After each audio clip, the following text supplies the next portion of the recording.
Things that happen after the Grimgar anime. For some context, Ranta's been separated from the main party. He's been living with a group of mercenaries and being trained by one of the samurais in the mercenary group. But Ranta wants to head back to his friends and actually tries to sneak away and is being chased down by Takagashi, the person who was training him.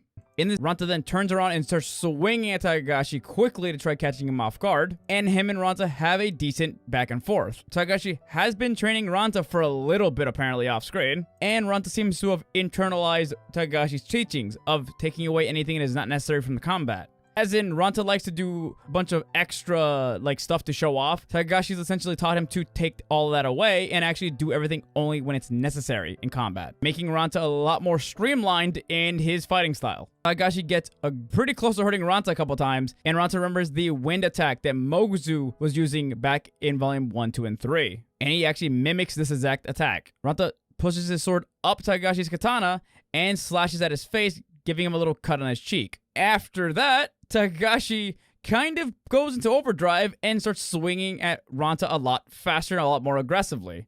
And Ranta, surprise, remembers he is a Dread Knight and tells him he's going to fight like one. Ranta uses Exhaust a couple times to make some distance between him and Takagashi, and then he summons his demon. Zodiac shows up and, of course, gives Ranta a bunch of shit. Ranta also uses Dread Venom, which causes people who get hit by the cloud that he projects out of his body to feel sick and actually get a small debuff. Takagashi dodges this and then proceeds to go at not only Ranta, but Zodiac. While fighting, Ranta reflects on what he wants. He wants to go back to his friends, and he actually remembers how much he misses Moguzu.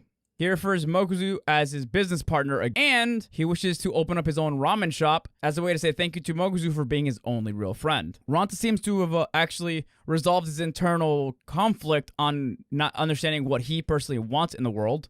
And Zodiac actually gets a huge power-up for some reason. Zodiac goes from having a hatchet and a little hammer, and his cloak actually comes off, and is replaced by a set of armor with a hood, and a giant scythe. Ranta, taking advantage of this, immediately uses Dread Aura and powers himself up, and him and Zodiac jump Takagashi together. And they do a great job of holding him off, but ultimately, Ranta uses Zodiac as a way to get away from Takagashi by holding him off for a little bit as he runs away. Takagashi kills Zodiac and makes him dispel, but Ranta actually does get a chance to run away.